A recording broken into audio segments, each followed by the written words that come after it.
Wild Hearts and Wood Stoves, an Alaskan Love Story. Love doesn't always come easy, but if it finds you out in the cold, you damn well let it in. Uncle Ray. Chapter 1. If grit were currency, Annabelle Delaney would have been rich. By the time she turned off the main road and onto the snow-packed trail that led to her late uncle's off-grid cabin, her fingers were numb from white-knuckling the steering wheel, and her nerves were fried from dodging moose, ice patches, and every decision that got her here. Her long chestnut curls frizzied under the beanie, silver threads catching light like stubborn truths. "Almost there," she whispered, more to herself than to Moose, her blue-ticked beagle, who sprawled in the passenger seat, drooling and farting in equal measure. The GPS had died 2 towns ago. Cell service? A myth. And her last good cup of coffee had been served by a woman in a plaid apron who winked and said, "You sure you know where you're going, honey?" She hadn't. She still didn't. But she had come anyway. 55, twice divorced, spiritually cracked open, and running on lavender oil, sheer will, and 3 playlists labeled "Start Over Again." Don't text him.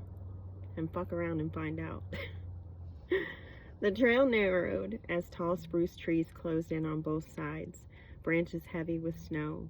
Somewhere in the back, her tarot deck jostled in a canvas bag between canned beans and a bundle of sage. She hadn't pulled a card today. Maybe she didn't want to know. She already knew enough about omens. She had spent the last 30 years reading the signs on other people's bodies. Blood pressure spiking, pupils blown, skin turning the quiet blue that means hurry.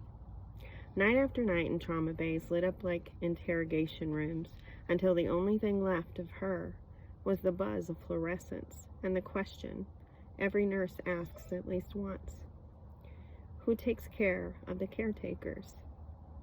The answer had finally come in the form of a resignation letter, a box of scrubs she never wanted to see again, and a map that pointed north, toward the place her heart first learned the word home.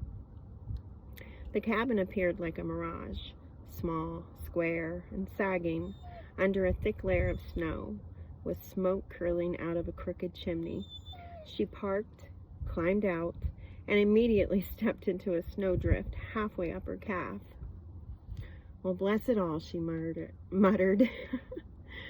Moose leapt out behind her, tail wagging like he had found the promised land. The door creaked when she pushed it open. Inside, dim light, the faint smell of old pine, and blessed silence. A small wood stove in the corner, and beyond the main room was a narrow door leading to what she assumed and prayed was a bedroom. She dropped her bag with a thud that echoed through the space like a small victory, then kicked off her boots and wandered to the back. The door creaked open to reveal a tiny bedroom with a twin bed tucked beneath a frosted window. "Oh, thank God," she murmured. Then she collapsed on top of the covers with a groan. "You did it, Annabelle," she mumbled into the pillow. "You finally lost your mind and moved to the ends of the earth." She stayed there for a full 5 minutes, long enough to wonder if she should have turned back at Toke, or maybe when she crossed into Canada without realizing it and had to sweet-talk her way back across with a smile and a story about her grandmother's cast-iron skillet. Finally, she peeled herself off the bed, took a look around, and whispered, "All right, Uncle Ray, let's see what kind of mess you left me." The place was small but charming in a feral sort of way. 1 table, 2 chairs, a cast-iron pan on the wall, a few dusty hooks for gear, and there tucked in the corner of the living room area, a framed photo of Uncle Ray holding a massive trout, grinning like he knew some cosmic joke she wasn't in on yet. Along the wooden frame in Ray's scratchy penmanship were the words, "Catch and release, but never forget the feel." "Of course you lived like a mountain man," she said, brushing dust off the photo. "You never did like doing things the easy way." She traced the ink quote with her thumb, a shiver traveling up her spine that felt a lot like a welcome. She set her sage on the wood stove to warm and started unpacking candles, blankets, one frilly pillow she refused to part with, and a notebook labeled, "Do not apologize for who you are." She had already tidied up a cluttered corner near the wood bin, tossing what looked like a moldy stack of outdoor magazines, a ragged flannel shirt with one sleeve half torn, and a box of broken lures into the trash bin outside. Probably just old junk left behind by Ray. The cabin began to feel like hers for about 15 minutes, until the door swung open with the force of a bear charge. A man stood in the doorway, tall, broad, snow-dusted, and stunned silent. His coat was thick, fur-lined, zipped halfway up a scarred neck. His skin was deep brown and weathered from snow and sun, and his eyes, deep-set and dark, locked onto her like they were trying to make sense of the past and the present colliding in real time. He blinked once. So did she. Moose barked, then padded over, tail wagging slowly this time, ears alert but not on edge, like he recognized something too. Annabelle straightened up. Hello? The man's gaze swept the room, her duffel bag, the sage, the pillow, the open trash bin by the door, but it lingered on her face, like a memory, like an ache. His voice, when it came, was lower than she remembered, rougher. Annabelle? Annabelle Delaney? Her breath caught. Clark? She stepped in without meaning to. He stepped in without meaning to. His boots barely made a sound, but the presence he carried filled the room like a cold front. What is this? Annabelle stood, hand brushing her hip. This is my cabin. It was left to me by my Uncle Ray. His head tilted a little bit. Excuse me, I can't read. I'm finding my words. His head tilted just a little. Ray's gone? She nodded, still processing his presence. A couple of months now. He mailed me a letter before he passed. Said this place was mine. Said it was time I had somewhere to land. Clark didn't answer right away. He looked older, grayer at the temples and broader through the shoulders, but it was him. The same Clark she had met years ago through starry sky.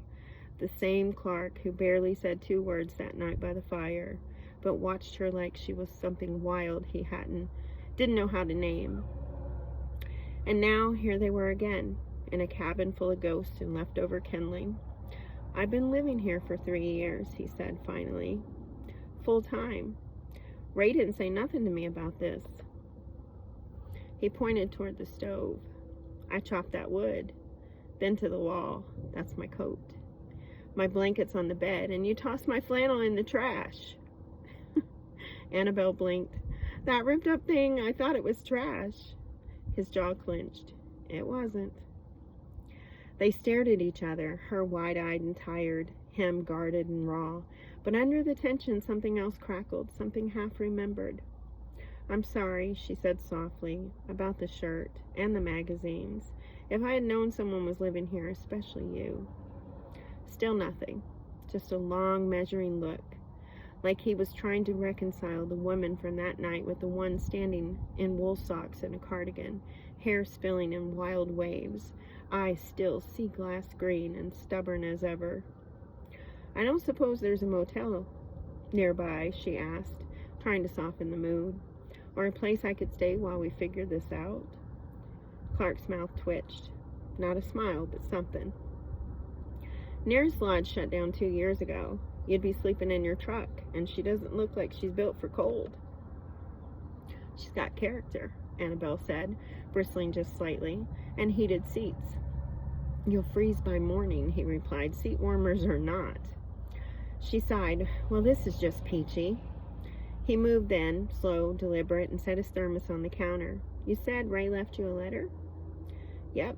She reached into her canvas tote and pulled out a folded, creased envelope, postmarked 2 months before he had passed. Said he was getting older. He didn't want this place to go to waste. Said I could finally put down roots. He read it, handed it back, and muttered, Ray never mentioned you. Well, she said, a little smile ghosting her lips. He didn't mention you either, but he knew I needed a fresh start. Clark looked away. I lost someone a few years back. Ray offered me this place when I couldn't be anywhere else. Said no one would bother me out here. Annabelle nodded, quieter now. I'm sorry. He nodded once, still watching her from the corner of his eye, not quite softened, but not shutting down either. Look, she added, gesturing between them. I'm not trying to take this place from you. And I'm not looking to kick anybody out, he said, but I ain't giving up the one place that kept me sane either. She hesitated. Then maybe we can figure it out just for tonight. His shoulders rose and fell in a slow breath. Then he nodded. 2 weeks. Flyouts early, he added, rubbing the back of his neck. Pipeline runs. I'm gone 2 weeks at a time. Alright guys, so that's the sample of my new book, Wild Hearts and Wood Stoves, an Alaskan Love Story. If you liked it, I hope that you will go on over to Amazon and Kindle and purchase it. And if you're on Kindle Unlimited, you get it. All you gotta do is click that download. It's available on paperback and on Kindle, so I would absolutely love your feedback. I'd love for you to read my book, and yeah, leave me a comment as well. Thanks guys, bye.